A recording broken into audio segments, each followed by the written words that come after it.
guys, and welcome to Midweek Online. I'm so glad that you guys are here with me today. For those of you who are live with us, thanks for being here. You found the time change. We pushed it back 30 minutes. You made it. You're here. Thanks so much. If you are tuning in later, I'm so glad you found the video. I'm so proud of you. Welcome. We are all here. It's going to be great. You guys know the drill. If you're new here, hi. My name is Jess. I am the junior high student minister at Hope Christian Church, Hope Student Ministries, a shout out. If you are old here, hi, I miss you. It's been a while. But as you guys know, this is how we are doing our Wednesday night service for now. When we go back to normal, I will let you guys know what it is as soon as I find out. I really don't know what normal is anymore, so we're confused together. And as soon as I know, I'll pass it on to you guys. It'll be great. Before we get started, I do have a few announcements. Of course, if you missed it last week, I'm going to go ahead and tell you again, CIY Mix has been canceled. Just with everything going on, the consideration, I just felt it was in our best interest to go ahead and cancel it and keep you guys safe. I just want you guys to be safe. So I am 100% sad that we cannot go. Lord willing, we will go next year, and we have things coming up that are, they're not CIY Mix, but they're still fun. For instance, we have coming up in 2 days, game night is going to be this Friday. That is 2 days from now, May 1st at 7 p.m. We're going to do it on Zoom. And if you guys saw that I have super fun games on here, I can't wait to show you what I've found for game night. And we're not going to be on there for too terribly long, but I do have some games I want to show you guys. Plus, I miss your faces. I just want to see your faces. You guys get to see my face. I just want to see your face. Very excited, so please join us on there at 7 p.m. this Friday. How can I get on there, Jess? How in the world am I going to be able to log on to the Zoom? You guys should have seen this coming. It is the band app. That is where I'm going to be posting that information to get on the Zoom meeting on Friday. The link for that is in the description below. So if you are not connected with us on there, if you are not on, go ahead and click it. It's real short. It doesn't take a whole lot of time. It'll open up right on your computer. You create a short little profile. Doesn't stalk you. I don't stalk you. It doesn't stalk you. Promise. I've been on it for almost a year and I've not been stalked yet, so that's good. But it's very short, just allows you to come on there. It's where I post all of the information that you might need, all of our announcements. Sometimes I post fun pictures for us to talk about fun things and connect with you guys. And it's where I will be posting Friday morning the information for the game night. That way you guys don't have to go digging. Who likes to dig in their timeline? Nobody. So if you're interested in doing that, please check out the band app and sign on so you can get that information so that we can have fun on Friday with some games. I'm looking forward to it. All right, last week we played a game called Can It Fart, and it was probably one of my favorite games that I've ever found. I have great news. I found a part 2. So I laughed so hard last week at our Can It Fart game, and I've gotten some really funny feedback from it where you guys also enjoyed it. So we're going to play Can It Fart Part 2. You guys know the drill. They are going to show us creatures that are going to pop up on our screen. You have to guess whether or not they can fart. I'm not going to lie to you guys. I haven't seen any of these. I just saw the name and it was like, oh, well, I need this one too. There's a part 2. So let's test your fart smarts. Everybody poops, but not everybody farts.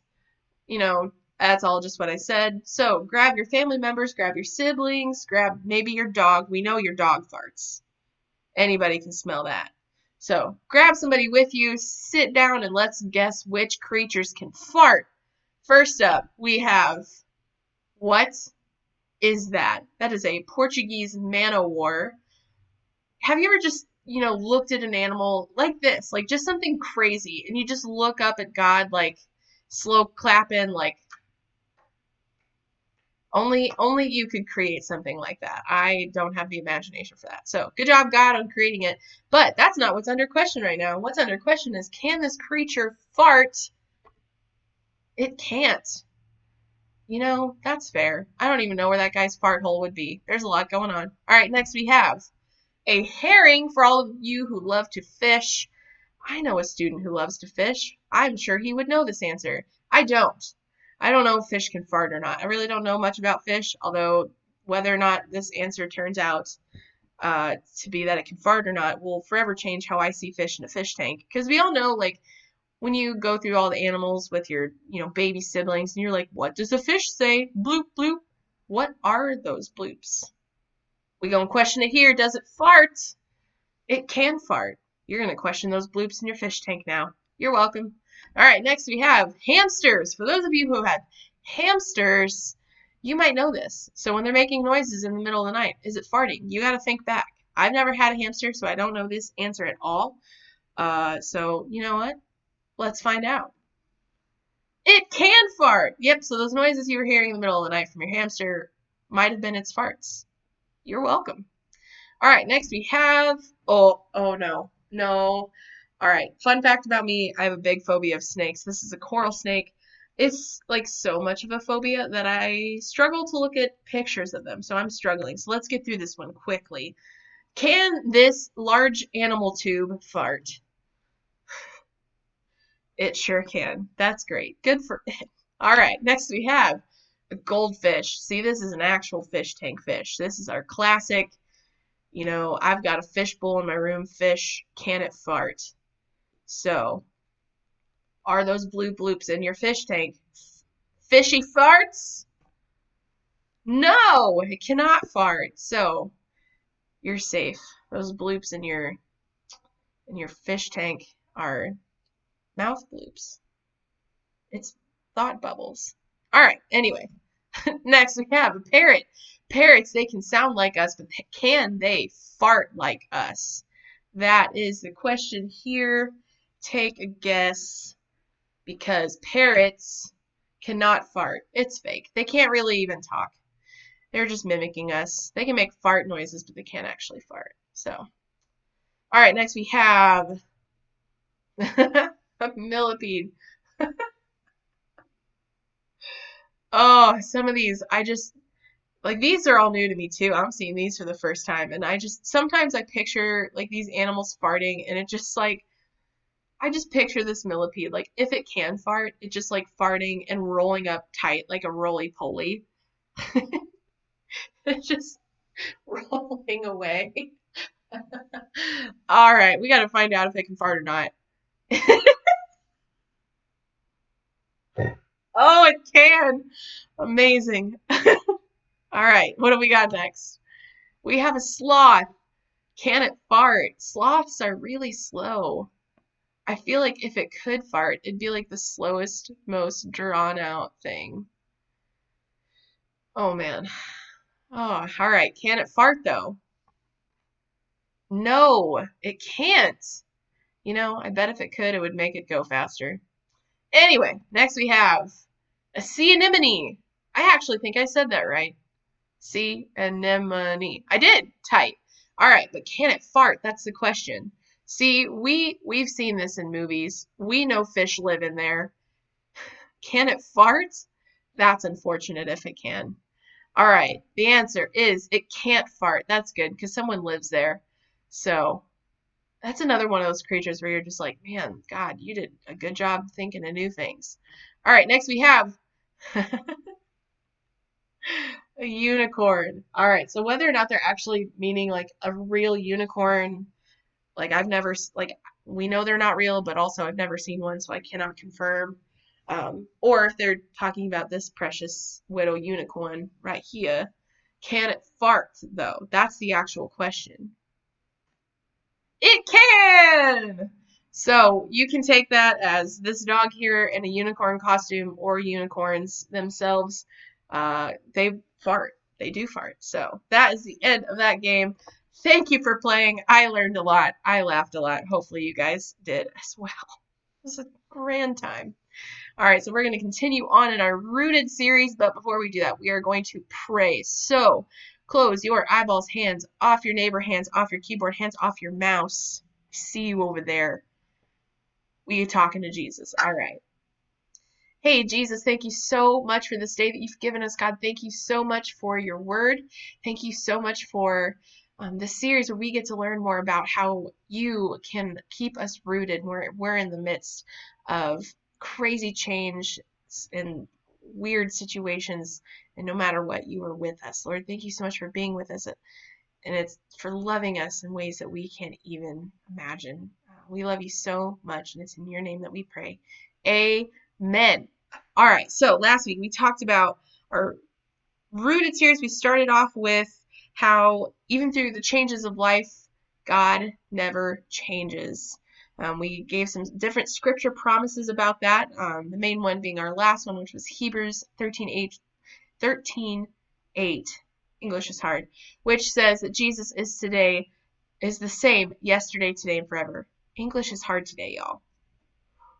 Jesus is the same yesterday, today, and forever. What an amazing promise. And what that means for us is that no matter what's going on, God's love for us never changes. His care for us never changes. Our access to his guidance, his joy, his peace, it never changes. And what a wonderful promise to have. So we're going to continue talking today about why that matters to us. But first, it's been a while since I've told you guys a story. You guys know how much I love embarrassing myself for the sake of you guys because I love you. So I have a story today, so strap in.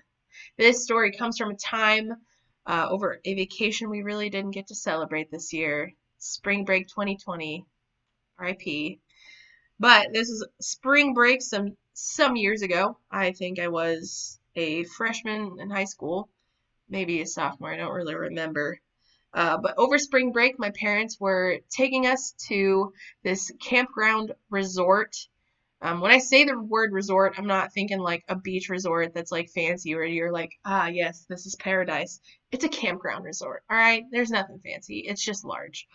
And I got to bring some friends with me. So I brought with me one of my best friends at the time, and we had a blast. So one thing you guys probably didn't know about me is I actually really love photography.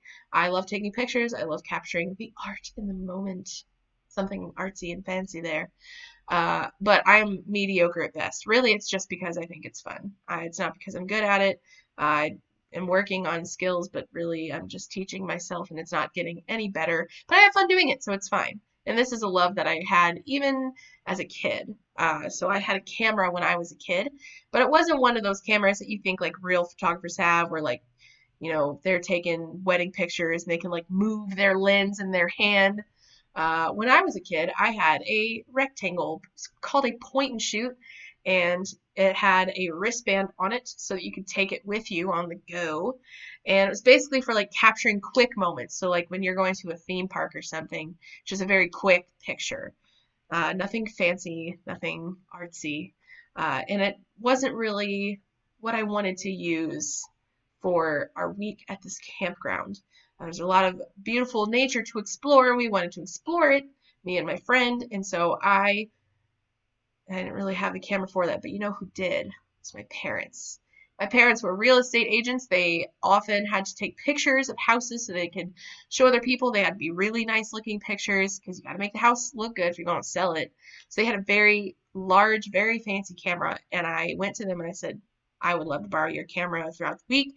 And I was a teenager, so of course they were like, we don't know that we want you to do that. And I was like, no, I promise, like, I'll use it and I'll bring it back in the evening. We'll like immediately take the pictures off and like put it on my computer so that we can give it right back to you and like let it charge and let it be safe. Like it's got a strap, I promise, to keep it around my neck. Or like when we put it down, we'll make sure it's like secure on a surface first and like it'll be fine. We'll protect it. And I begged and pleaded enough that my parents were finally like, fine, you can use it. So in the mornings we would grab the camera and we would go off on our adventures. We found like a mini waterfall. We found like a field of weed flowers, which were like flowers. They were more than dandelions. They were beautiful. Just a bunch of different nature that we got to explore. We got to find, and I took pictures of, and it was really fun. And there was one particular night towards the end of the week where we just had a ton of energy. And I'm sure you guys can understand where you're like on some sort of vacation, you're with a friend, it's 2 a.m. and you're like, I'm ready to save the world. Let's go. And we had that kind of crazy energy. And we were like, you know what? Parents had given us permission this morning to take the camera technically, in my mind, tomorrow hasn't happened yet. Yes, midnight has, but tomorrow hasn't, you know? And we were like, we could probably still take the camera. So, with our hyped up energy, 2 in the morning, we took the camera, put a battery in it. We headed out the door for some nighttime nature adventures. We both got like kind of dolled up. We were like, we're feeling, energetic. Let's look nice. And we went out and took some pictures of like nighttime stuff. Uh, First, I should say this whole campground had a big giant lake, just big giant lake in the center of it. And around this lake, there were different parts of it that had man-made beach around it. So it was like a big beachy, sandy area, and it wasn't like cute. It wasn't a cute beach like where you're thinking like, oh, sandy white beaches. There was no loose sand. It was all wet and packed down. There were no waves. Unless someone was boating, then maybe you could get blessed with a little like bloop. Nothing like the ocean. So, wasn't too impressive, but we were like, hey, let's go to a beach. Let's go to one of the man-made beaches and we'll take some pictures. And throughout the week, we'd taken so much that we were like, all right, we need to commemorate the fact that we've done this. We've conquered this week. We've gone on adventures. We need to get some pictures with both of us. So on this man-made beach, on a picnic table and all around it, we would find secure areas. We'd place it. We would put on the self-timer. We would take pictures together. But after a bit, the camera started taking pictures really slowly. And I was like, all right, maybe the battery's just dead. It didn't get to charge enough. So probably need to take it back. We'll just go like hang out until we fall asleep. And it was fine. So the next morning we get up. We're ready. We found a new place we haven't explored yet. We grab the camera, grab the battery, put it in. We're gone. We get 2 pictures into our newest adventure, and the camera is just not working at all. It's on. It's on. You can totally see it's on. The battery's fully charged. You can see that if you hit like the button, you can look through the pictures that are on the camera.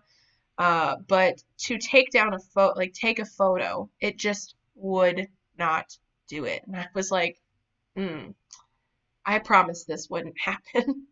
So, you know, just decided to suck up all of my courage.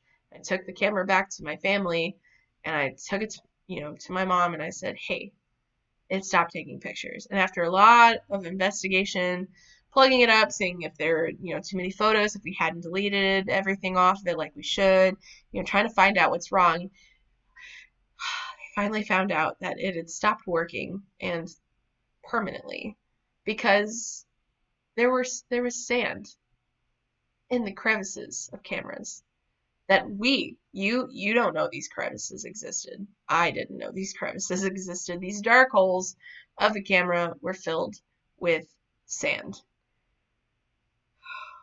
And I felt so bad. This was their expensive, big, giant, fancy, clunky camera that I had just broken. They used it for work.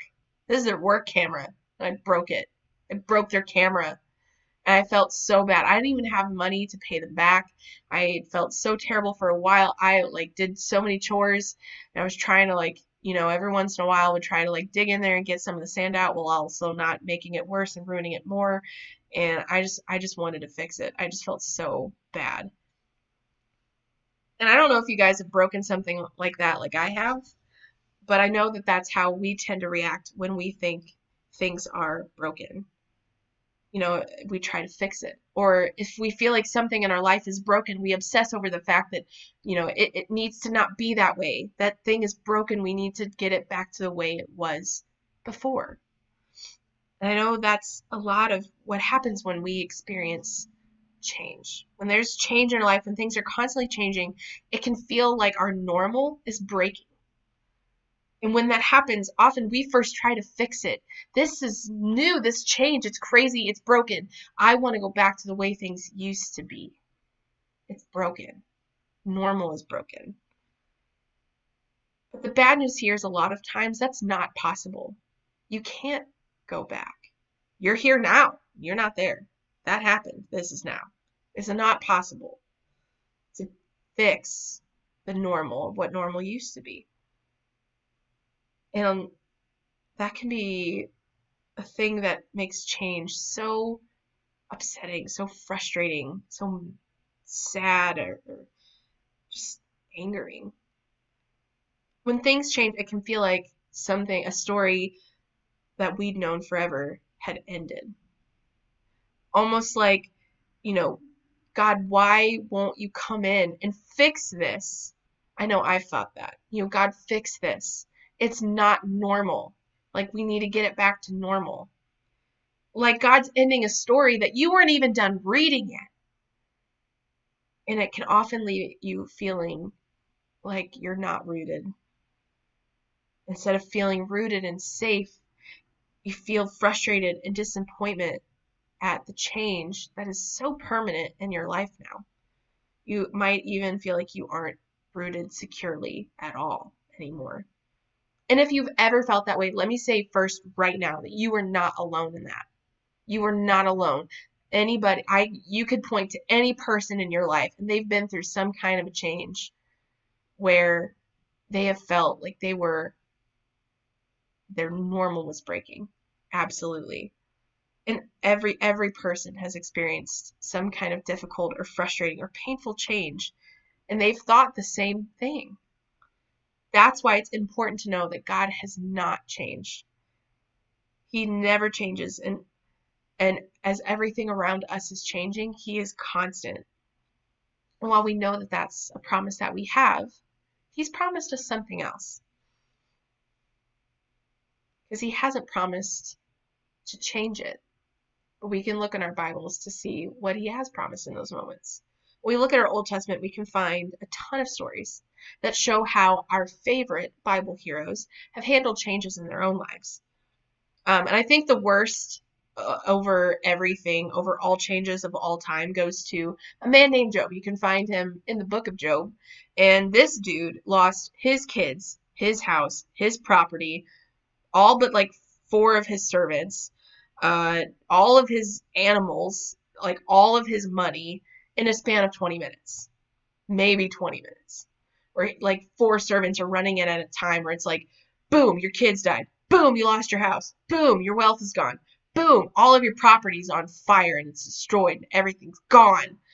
That dude went through a lot. He gets the award for most change and most devastation. Award goes to him.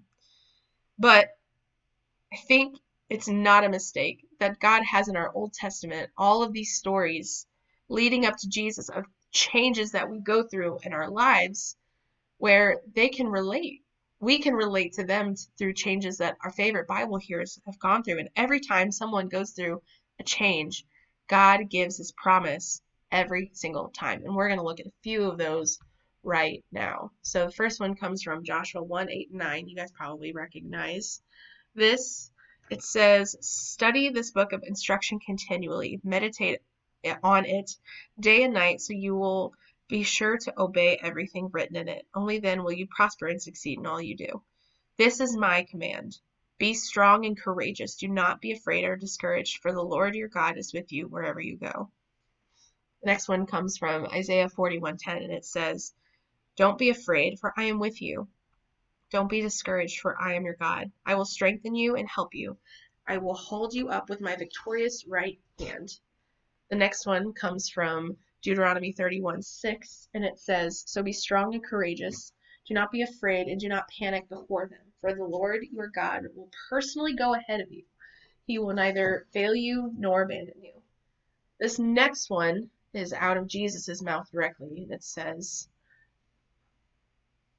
teach these new disciples to obey all the commands I have given you, and be sure of this, I am with you always, even to the end of the age. And this last one's my favorite. It comes from Romans chapter 8, verses 38 and 39. It says, I am convinced that nothing can ever separate us from God's love. Neither death nor life, nor angels nor demons, neither our fears for today nor our worries about tomorrow, not even the powers of hell can separate us from God's love. No power in the sky above or in the earth below, indeed, nothing in all creation will ever be able to separate us from the love of God that is revealed in Christ Jesus our Lord. That's a crazy promise. That's a crazy promise. When you look at these promises of God, you notice that he's not promising to fix it. If your normal has changed into something that's totally different, chaotic, blows your mind, rocks your world, he doesn't promise to go back. He's not promising to take you back there. He's not promising to fix anything. He never promises that change will eventually disappear and everything will go back to the way you used to know it. But what God does promise here, in all of those verses, we can see that God promises he will be with us. We can never be separated from him. We can never be separated from his love. Jesus is with us through the end of time. God is with you. God is with you. Now, I don't know what promise you were hoping for. Because if we can be honest here, I know sometimes I wish for a different promise. Like, God, I'm glad you're here with me. Thank you for that. But honestly, I was really hoping that you would fix that, actually. Like, I'm glad you're here, but I was hoping you could have us go back to that. And that's sometimes, if I'm honest, that's how I feel. That I want things to go back to the way they were, for God to make it great again. But that's not what he said. And it makes me think that God knows something that we don't. Maybe he knows more than we need things to be fixed. He knows that things in our lives need to be fixed, and we're just used to that normal because it's comfortable. But he knows there needs to be a change. And we need to know that he is with us in those moments. And I actually think that this is good news, because if change is going to happen, I want to know that the God who never changes is going to be with me through it. And I know that that's going to be true forever for all of you. And that's what I want you guys to walk away with today, is that God is with you always. No matter what you're going through, no matter what's happening at home, no matter how hurt you feel over the change, maybe your friend group has changed, maybe, there's other things that are disrupting your normal. No matter how sad you are, because life will never go back to the way it was, God is with you always. And if you think about it, that's an amazing promise. That's bonkers. Because when I'm hurting from changes that life has brought me, the last thing that I want to feel is alone. If everything around me feels like a hurricane of change and I feel like I'm drowning, the last thing I want to feel is alone. And to know that God is with me always is an amazing promise, because instead of me actually swirling in the storm, I have this foundation that I can rest on, this foundation that is God, that will never leave me, ever. And the same goes for you. And sometimes just knowing that someone is there for you can make it a lot better, so much better. And then when that someone is God, who is bigger than anything happening to us, that's the best feeling in the world. And with God being there for us always, God is outside of time. I know we think of time, and this, I don't want to get too deep with this because it blows my mind and I get lost in thought and then I get distracted, and we're not doing that. But we can only experience right now, and right now, and right now. I can remember what happened 5 seconds ago. And I can hope that in 5 minutes everything will be fine. But I can only experience right now. But God is outside of time. He is in the past. He's right now. He's in the future. He is outside of time, which means he's already seen what's going to happen. He knows. He's planned it. And he's with you because he loves you. And that's a bonkers promise. One of the things that I've been repeating to myself, like as a verse that came from Jesus's mouth, that again shows this promise, that Jesus was that promise. He fulfilled that. When God said, I am with you, he gave us Jesus. His name was Emmanuel, which means God with us. God wanted us to know that Jesus' life on earth was direct proof that God is with us all the time. And this is a verse I've been quoting since quarantine has started. It's been very helpful for me as things get crazier and crazier out there, folks.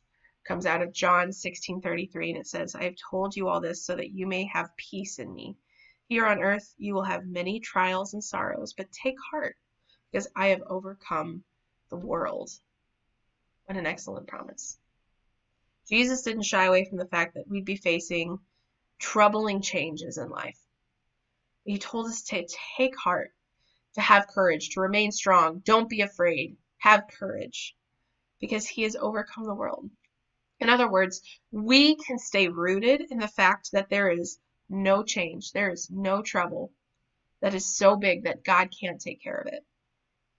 He's made the promise to never leave us, to never forsake us. He's made the promise to be with us.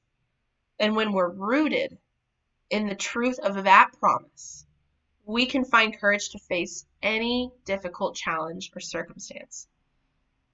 So what does it mean for us? Jesus said to take heart. What does that mean for us in the midst of change? What does it mean to stay rooted in the promise that God is with us? I think it means making a decision.